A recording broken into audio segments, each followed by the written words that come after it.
ఎక్కించి మోరియా పర్వతం మీదకి ఎక్కిన తరువాత అక్కడ ఆశీర్వదించడం ఏంటి? నా మాటలు అర్థమైతే స్తోత్రం చెప్పండి.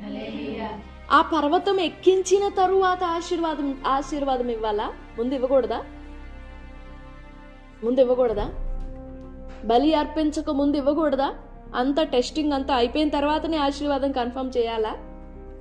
అబ్రహాము గురించి తెలీదా? అక్కడ అంటున్నాడు 12వ వచనంలో, ఇందువలన నీవు నాకు భయపడువాడవని.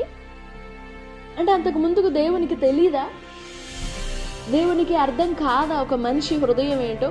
ఒక మనిషి ఎలా ప్రవర్తింపబోతున్నాడో, అతని ప్రవర్తన మరుసటి 5 సంవత్సరాల తర్వాత, మరుసటి 10 సంవత్సరాల తర్వాత ఆ మనిషి యొక్క ప్రవర్తన, తత్వము, మనసు ఎలాగుంటుందో దేవునికి తెలీదా? తెలుసా? తెలీదా? తెలుసు కదా. నేను అనుకుంటాను, నా పాయింట్ ఆఫ్ వ్యూ చెప్తున్నా.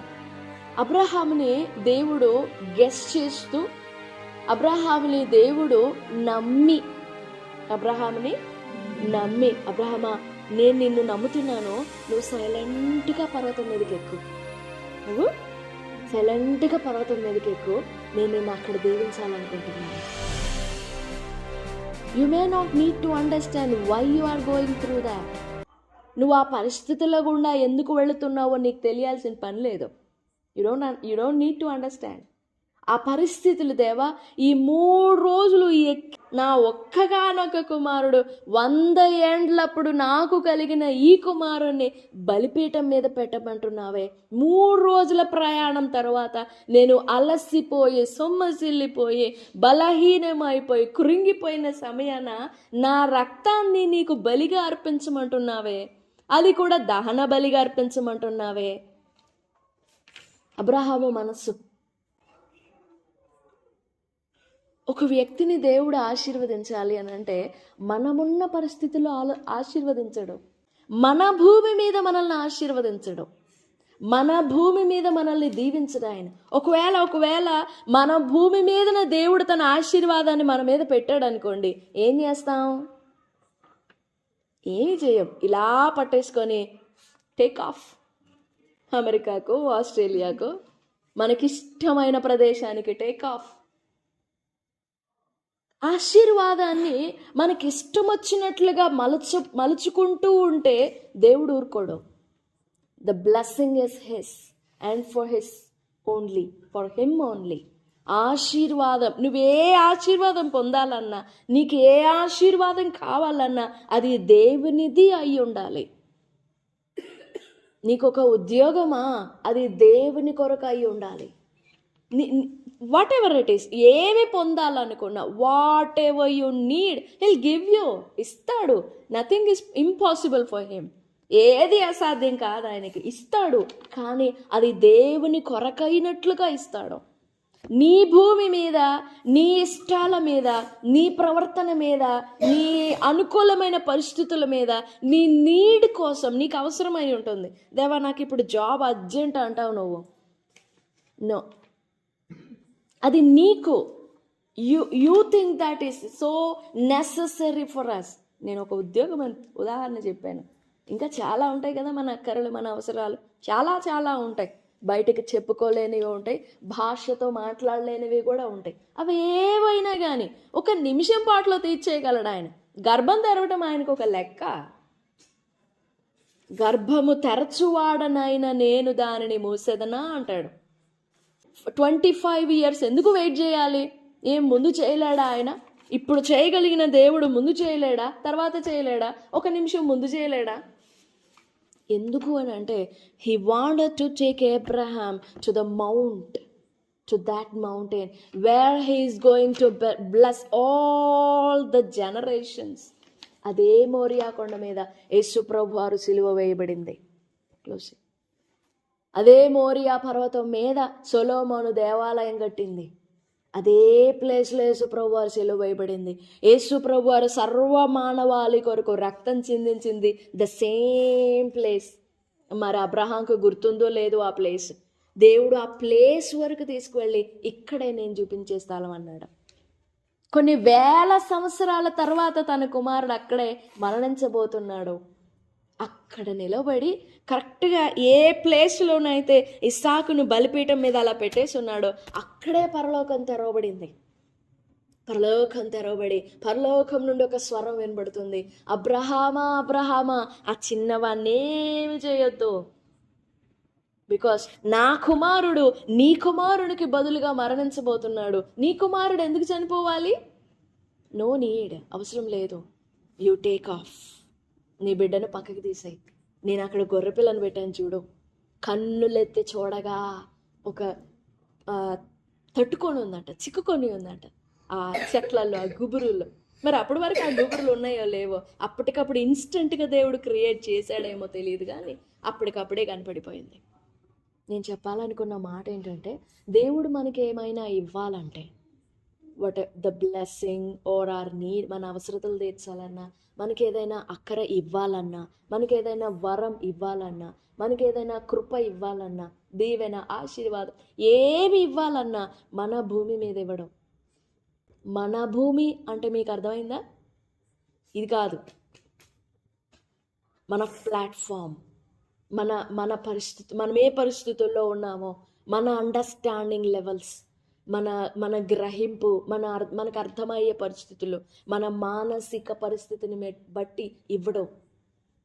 On his ground, on his ground, అక్కడ నిన్ను నిలబెట్టి అప్పుడు నీకు ఇస్తాడు. ఎందుకనంటే ఆ ఆశీర్వాదాన్ని కూడా ఆయనే రూల్ చేస్తూ ఉంటాడు. ఎందుకంటే అంత గొప్ప దేవుని పరిశుద్ధమైన ఆశీర్వాదాన్ని ఎలా ఉపయోగించుకోవాలో తెలియని మట్టివారం మనం. ఆశీర్వాదం అర్థం కాదు. దేవుడు నాకు ఈ కృప ఇచ్చాడు కదా, ఇదే నా కృప అనుకుంటాం మనం. కాదు, దానికంటే ఎంతో మించి ఉంటుంది. దాన్ని ఉపయోగించుకోలేక, దాన్ని అర్థం చేసుకోలేక, దాన్ని మిస్యూజ్ చేసే ప్రమాదం ఉంది. అందుకే ఇవ్వడం. నిన్న ఆ భూమి మీద నిలబెట్టి నిన్ను రమ్మంటాడు అక్కడికి, నువ్వే ఎక్కిపోవాలి అక్కడికి. ఇట్లా అమాంతంగా ఎత్తి అక్కడ నిలబెట్టడం. అబ్రహాముని ఎత్తి అట్లా నిలబెట్టలేడా?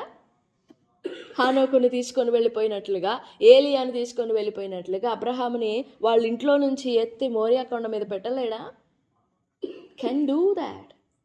But Abraham has, he himself have to walk, he himself have to step up, he himself have to climb up.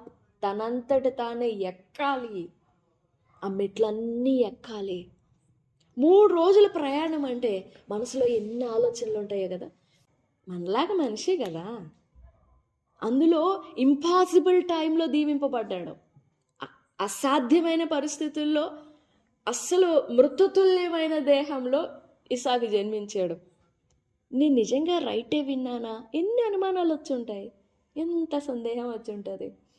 మనకి చిన్న గాయం అయితేనే నేను నడిచే మార్గం రైటేనా, నేను చేసేది రైటేనా, నేను చేసేది రైట్ అయితే నాకు ఎందుకు ఈ కష్టం వచ్చింది, నా కాలు ఎందుకు తట్టుకుంది, బోట్రా ఎందుకు తట్టుకుంది, నేను ఎందుకు స్లిప్ అయ్యాను, నేను ఎందుకు తూలిపడ్డాను. ఒక చిన్న జరిగితేనే మనం వెంటనే బ్యాక్ వెళ్ళిపోతాం. అబ్రహాం ఎంత బ్యాక్ వెళ్ళిపోవాలి మరి? 3 రోజుల ప్రయాణంలో 1 రోజు నడిచాడు, ఇంకా 2 రోజులు ఉంది, వెనకెళ్ళిపోవచ్చుగా. 2 రోజులు నడిచాడు, ఇంకొక రోజు ఉంది, వెనకెళ్ళిపోవచ్చుగా. నో, అబ్రహామును అడుగడుగున దేవుని పర్వతం మీదకి తీసుకొచ్చాడు దేవుడు. కరెక్ట్గా తన కుమారుడు బలి అర్పించబడే ప్లేస్కి తీసుకొచ్చాడు. ఇదే నువ్వు నిలబడవలసిన భూమి అన్నాడు. ఇక్కడనే నిలబడాల్సిన నువ్వు భూమి అన్నాడు. అక్కడనే పరలోకం తెరవబడింది. మనం దేవుని యొద్ద వేడుకొనినప్పుడు, దేవుని యొద్ద ప్రార్థించినప్పుడు మన భూమి మీద నిలవకూడదు. మన భూమి అనే మాటని అర్థం చేసుకోవడానికి ప్రయత్నించండి, ప్రభుని అడగండి.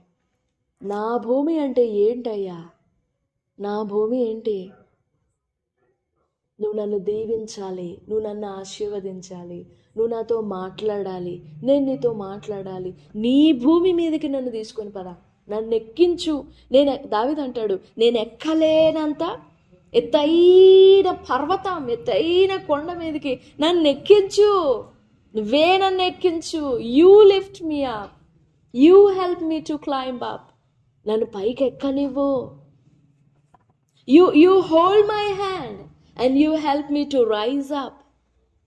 నేను అదే అడగాలి, దేవా నన్ను ఎక్కించు, నేను ఎక్కాలి, నాకు సహాయపడు. నువ్వు నన్ను దీవిస్తావు.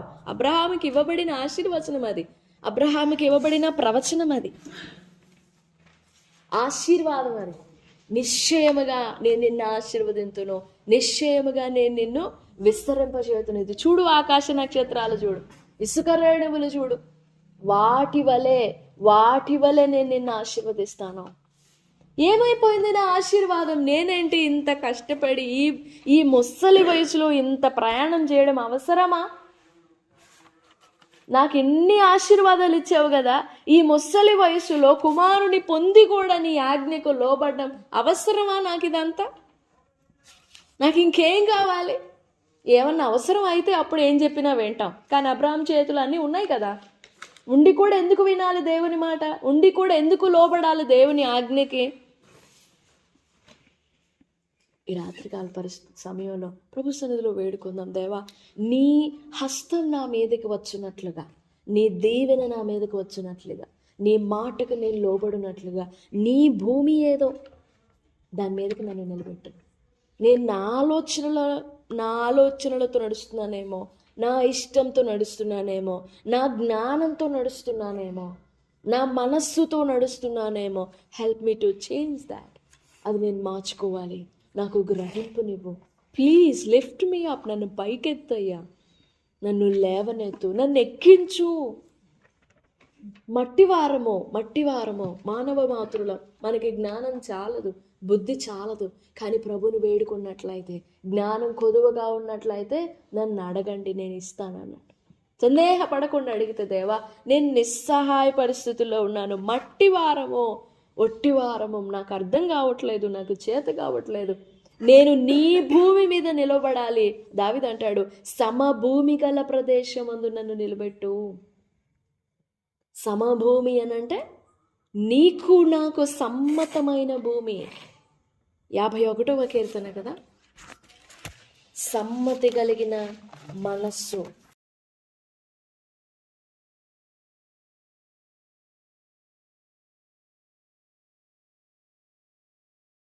Free spirit, restore unto me the joy of thy salvation and uphold me with thy free spirit.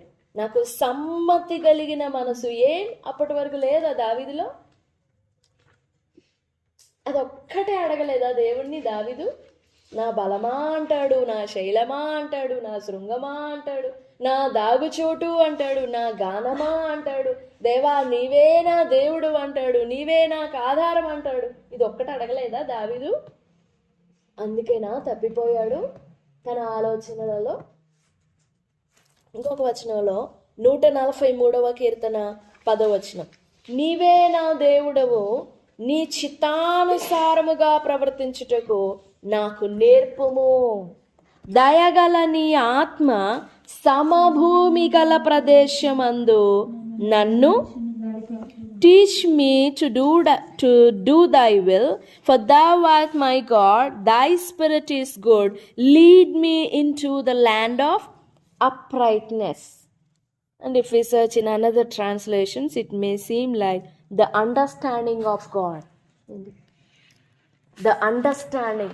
సమభూమి అని అంటే దేవుని ఆలోచనలకి మనం ఒప్పం, దేవుని ఇష్టానికి మనం ఒప్పం, దేవుని తలంపులకి మనం ఒప్పం. కానీ సమభూమి అంటే దేవుని ఆలోచనకి మన ఆలోచనకి సరిపడాలి. Balancing, joining our thoughts with God's thoughts, joining our desires with God's desires. సమభూమి. అక్కడికి తీసుకెళ్ళాడు దేవుడు అబ్రహాముని. నిన్ను దీవించాలన్నా కానీ ఆ భూమి మీద నిన్ను నిలబెట్టాలి. ప్రభు సన్నిధిలో వేడుకుందాం, నన్ను ఎక్కించు, నన్ను ఆ భూమి మీదకి ఎక్కించు, నాకు ఆ శక్తినివ్వు, ఆ ఆత్మనివ్వు అని ప్రభు సన్నిధిలో వేడుకుందాం. దేవుడి మాటలన్నింటినీ మన వినికిడిలో దీవించును గాక. ఆమేన్, ఆమేన్.